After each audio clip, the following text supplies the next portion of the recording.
This should be played at high volume, preferably in a residential area. Wake up, mother. You're now listening to Micromedia Radio, where I feature some of the best live, local, and underground bands from in and around the tri-state area.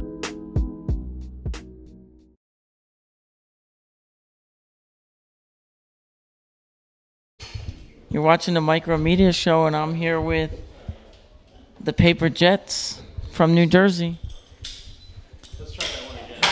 And you play what instrument? My name is Brian Erickson, and I sing and play guitar and occasionally keyboards. Brian Erickson, I play kazoo. My name's Scott Miller, and I play bass. All right. My name's Scotty Maloney, and I used to play bass. All right. Why the name the Paper Jets? Curiously enough, it was not like some revelation. We were kind of just tossing names around back and forth one night, and someone was like, well, how about this? How about this? How about this? How about the Paper Jets? And that's literally, I think it was another former member of ours, Bill, that, you know, he and I were kind of going back and forth, and we went to Frank and said, how about the Paper Jets? And Frank said no, he didn't like the name. I don't remember that, but I kind of remember. I was going to name the band Bon Jovi, but I wasn't even in the band at the time. Yeah, I think I remember. Well, it was you weren't like, I don't like the name, but you were like, it's like okay. Yeah, I kind of said it's okay. Let's try to think of something else. You should think of something else. And what is it now? That was in 2008. So 8 years later, we're still trying to think of a different name. If you could change places with someone, musically, who would you change places with? The Vaughns. Miley Cyrus. Yeah, probably Low Light. Oh. If you could be sponsored by one company as a band, what company would you be sponsored by and why? As a band? Yep. Like, it could be food, it could be a hardware company, anything. Whatever you pick. Say it again, Mike? Oh, Red Bull. Red Bull. Gives you wings. I'd say Nutella. Oh. I hate to be that person, but I would say no thank you. Doritos. No, If because we tried that. We tried that, and that was no dice. I don't want to do that. I don't like it. Have you guys ever been on tour? Once or twice. Same answer. Probably like 3 times at least. Was it good? Well, how was the experience? It was good. The first one was good. We ate a lot. I ate a lot. You probably should ask somebody else. Yeah, the touring experience is pretty good, and I think it's a lot of like kind of ups and downs. You know, you get some nights you get good shows. I mean, we've headlined in Chicago. We went up to Buffalo and, you know, Boston and stuff, and kind of owned rooms. And then we've gone to other cities, and it's literally us and nobody else. So it's kind of, when you tour at this level, it's a lot of the times kind of a crapshoot where you go and the kind of response you get. But I would say more. I mean, we've done it a bunch, you know, once, twice, 3 times. But it's always positive enough to make you want to, you know, keep giving it a go. Can you guys actually cook food? Or is it just... I can cook. Because the song is Cooking Up an Accident. Did you accidentally cook something and burn the house down?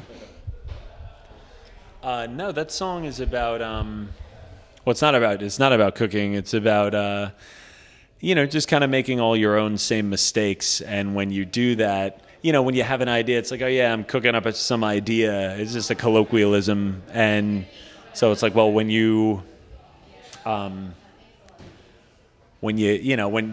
old saying, you know, you do the same thing over and over again and it's insanity. So it's like you kind of stick with your same old habits. You're bound to just make mistakes. And Cooking Up an Accident just sang better than cooking up a mistake. So that was... Did somebody say steak? There you go. Cooking with the Paper Jets. If you could eat one food right now, what would you eat? Pizza. Him. No, I wouldn't eat him. No, I meant like. Really? Let's cut that part out. I would eat vegetarian tostadas from Oaxaqueño. Redo your answer. Palak paneer. It's Indian. that? Indian food. That's good, man. I like that. It's little cheese. It's cheese cubes. cheese and cubes in the and sauce. Spinach. Spicy and. Pizza Hut or Taco Bell? Neither. Yeah, I'm sorry. Yeah, no, it's. I No, think this is cardboard or cardboard. This is where you get the Unless age. Pizza Hut wants to, you want to give us food. No, I wouldn't eat it. Taco Bell. We were talking about this earlier, and you guys had a big opinion on this. Is 7-Eleven or Wawa? Quick check. Yeah, if the third answer would be Quick Check, but Wawa over 7-Eleven. Everything about either Wawa or Quick Check except for the Slurpees. So, if I'm going with 7-Eleven to get a cherry Coke Slurpee, I will do that. Coincidentally, if you want better Slurpees, you have to go to Canada. The 7-Elevens in Canada have better Slurpees than the ones here. I'm gonna have to hold you to You know that. how it gets dry? Yeah, It doesn't do that up there. What isn't it? it's moisture. How you lose all the syrup? It doesn't. It doesn't do that up there. Why? I don't know because it's natural, I guess. Well, it's like when you go it's the same phenomenon that when you go to the southern hemisphere and you flush the toilet, the water goes counterclockwise. It's the same thing that makes the syrup stay in Canada. Yeah. Same phenomenon. What was your first album you've ever got as a child?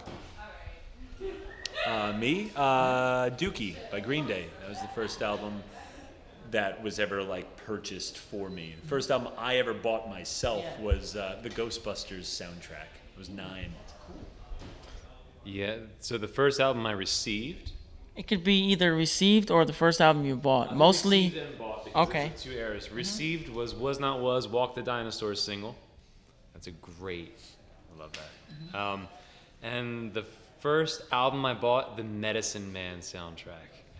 Oh wow, with Richard Dreyfuss? No, with Sean Connery. Oh, same thing. The first remembrance I have is "Born in the USA" by Bruce Springsteen. The first record that I purchased was Weezer's Blue Album and Gin Blossom's New Miserable Experience. Cool.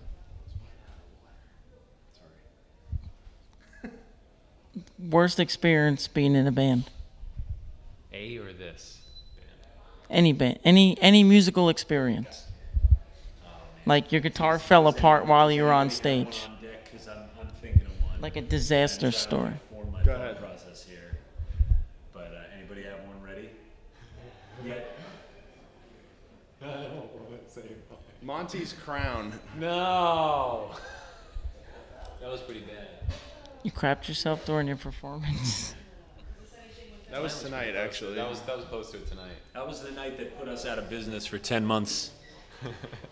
Was that where you guys you quit? Well, no, we didn't quit. We didn't quit. We just kind of decided we needed a little break. But my own worst experience probably was way earlier than that. We were playing. This was long before Mike joined, but this was even before the Paper Jets. Frank and I had a college band, and we played at a place called Chubby's in Red Bank. And I was sick. I had kind of pneumonia-ish, and. Bill, join Brian in telling this story. Yeah, I'm telling the worst tour experience, and I'm talking about Chubby's in Red Bank because Took the long way around.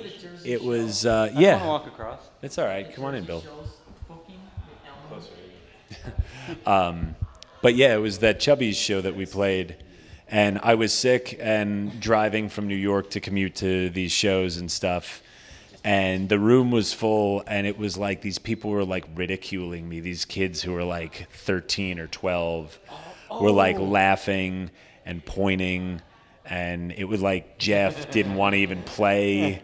It was the worst. It just was so unforgiving and terrible. That was my worst, and that was very early on. And I didn't like playing shows for really, like, I never liked playing shows until fairly recently, until like the last few years. There was another show at the Saint. Bill, by the way, was in the Paper Jets for a long time, so he's Yeah. allowed, yeah, he can speak authoritatively here. Yeah. This was pre-Paper Jets. You wanna grab Sure, that? sure. There was that other show at the Saint that you got on the highway and you didn't have a cell phone at the time, Well, it was 2006. and we had no idea when you were arriving. Yep. And we were just set up on stage, and like you walked in, like as we were getting on stage, and you were still sick. It was like within that same. Yes, 6-week period. It was a lovely, lovely time. Oh, that was the worst. As we all know, 9/11 is tomorrow, and it's going to be past because when I upload, it's going to be like a week or two. But this is a serious question. Where were you when 9/11 hit? I was starting college. I think it was like within the first week or something like that. And I was at home. And I was supposed to have class that day, but I think they still had the class, but I didn't go. And I just remember my mom telling me that the plane hit the World Trade Center, and didn't really know how to feel, like what it was. I think everyone was just in shock. I was sick and worked at a pharmacy, so I didn't have the TV on all morning, and I had class later that day, so I drove to the pharmacy to get medicine, and they didn't have any TVs on, they had a radio, and one of the girls there had said, hey, the plane hit the Trade Center. Didn't think anything of it, thought it was a small plane, drove home, turned on the news, and saw it. I went to class, and I was in a traffic jug handle to get to my college, and they broadcast that one of the towers fell. I still went to class. One of my professors came in. She said, everybody go home. And I watched the rest of it on the news. My mom and I then took advantage of the empty highways and got our first cell phones. That was kind of odd. But that was where I was that day. Same as Frank, I was in college. It was like a week into school, and walking into Dr. Turner's, I don't remember the name of the class, but walking into Dr. Turner's class, and Rob Giorgio said a plane hit the tower, and similarly to Mike, I was like, oh, probably an accident, probably like a small, because people fly little private planes all the time, not into buildings, but accidents will happen. It happened. And no, it was decidedly not that. And our professor never showed up to class, so we all just left. I was in high school, and it was between classes that it happened. And I was going from one class to the other, and the class that I went to, it had a TV in the room. It was like the one class in the school that had a TV in the room. And the teacher turned on the news, and we all thought the same thing. Oh, it was like an accident. And then we're watching it, and then the footage came of the second plane, and we were all like, and one of our classmates was like, that was the second plane. And we were like, no, that was just video of what happened before. And he was like, no, that was the second plane. And we were like, oh, you are right. This is a real thing that's happening. And then we all got very sad. I remember they were trying to call people, and you couldn't really call because a lot of the communications had gone down. But there was also, the Pentagon strike, and I had a friend living in Washington, so I finally got through to her, and then you hear about the field in Pennsylvania, and it's kind of a blur, that part. But then a few days later, I remember everybody had flags flying from their car. Yep. I remember seeing that, and their lights were on. It was weird. The silent skies, like empty skies. That was a little bit surreal when I think about that. Just driving with my mom. We drove to the mall of all places. We didn't know what else to do, and man, it was creepy. All right. On a happier note, if you're not being a member of the Paper Jets, what are you doing? Like, what do you do for a living? Hobby? Hobby? I play the drums. I enjoy recording. I enjoy video editing and that kind of stuff, and riding motorcycles. I fix guitars. that's what I do, and I collect guitars. I co-host a podcast with Bill called The Great Albums, and we're doing that tomorrow, actually. Yeah, we are. That's going to be cool. When I'm not in the Paper Jets, I'm in a band called Small Planet Radio. And they just released their album tonight. That's why Oh, we're here. cool. I didn't realize he was in Yeah, that you band. check out, let Bill talk about Small Planet Radio a little bit. You can plug yourself. Small Planet Radio. We're a rock band from New Jersey, and it's smallplanetradio.com. You can find us on all of the places you find music: iTunes, Spotify, Bandcamp. We're out there. And it's a wonderful new record, really great, and like 2 years in the making or something. It's about time. It just came out tonight. It's called Anywhere at All. It's 11 tracks of rock and roll, and I think that it's pretty good. That's my review of my own album. It's pretty good. Like how Larry We did should it. do the Great Albums podcast on the album. I think we could play a song. Yeah, you know, just a little bit of an ego. All right. We got like 2 more questions, but one question is, if you could write one album, what album would you write and why? Like I would probably write Rubber Soul by the Beatles because that album kicks ass. That's a good answer.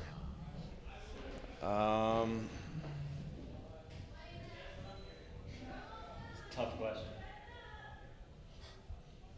One album, if I could have written it. Oh, it's, I don't know. Yeah, right now.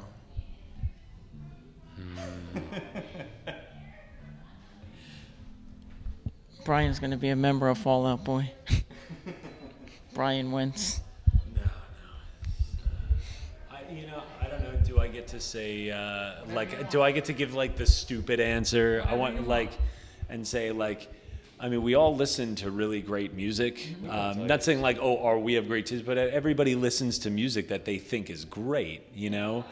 And so it's like, why not? You know, we're in the business of writing songs. So to me, it's like, why not, instead of saying, well, I want to write, you know, Pet Sounds or Nevermind or something, why not be like, I want to write the music that we already write and say, well, that's us throwing our hat into the ring, and maybe somebody gets turned on to that and loves that the way that we love the records that we love. So, you know, maybe I should give you a stock answer, but that's my answer. I think I got it. I would write Small Planet Radio's Anywhere at All, out now in all available media. See, he did do that. They just threw their hat in the ring. Mm-hmm. So Yep. But yeah. All right. I think we're gonna wrap it up, and now I got food on my mind because we were talking about Wawa and 7-Eleven. But all right. So, where's the best slice of pizza? At my house. Up here? I don't know. It could be anywhere, Anywhere? Right now. even Chicago, because they say they're better than the New Jersey. No. Chicago hot dogs, on the other hand, but There's a little place, there's a little place in Bordentown called Rosario's Pizza. I like Rosario's. Thank you for your pizza. Double cheese. Double cheese. Papa's here in New Jersey, in Robbinsville, or if I'm in New York, Arturo's near Washington Square Park. In Bordentown, I prefer Anthony's Pizza Town. But their sign is so flashy. And he talks like that. That's like that Family Guy. Like, Peter, just because you have a mustache doesn't mean you... Hey, Baba da Boobada. All right, we're gonna end this, and I'm gonna say thank you guys. And how can I? Leo, say thanks with us. Yeah. Oh, can we put him? Thanks for the root beer. Hop in. Oh, yeah, Come in. gotta jump I'm in gonna on hop in. camera real quick. Where? Oh. You just moved that. Hi. You have anything? You want to say something? Yeah, Brian, I wanted to call you. I wanted to call you last night because I really wanted to see the Bonds. Oh, well, you should have called because the Bonds played here last night. Oh, you should have called me. 'Cause I didn't know if I can. They'll be around. They'll be back. They play like everywhere every week. Brian, Hi, the Bonds, if you're watching this. Hi, Anna. Hi, David. Hi, Ryan. And Ryan. Yes. there's a chicken cacciatore or Dave. Dave. Close enough. Yeah. All right. So how can I find you guys on the web? Well, as Bill said, smallplanetradio.com and on Spotify, iTunes, all the major online platforms. Where else, fellas? www.foofighters.com. Is that right? Yep. Anywhere you can. MarkyRamone.com. Yeah, Marky Ramone. Yeah. Erotic novel author Marky Ramone. Thepaperjets.com and everything links from there. And thegreatalbumsreviews.com. And thegreatalbums.com. BordentownGuitarRescue.com. BordentownGuitarRescue.com and DustOfDays.com. All these links will be in the description below. Frank is far too modest. He's got a project called Dust of Days where he basically is like a one-man band. All the links will be in the description below. Yeah. Look down below. All right. Thank you for listening. And you heard it first from the one and only Paper Jets.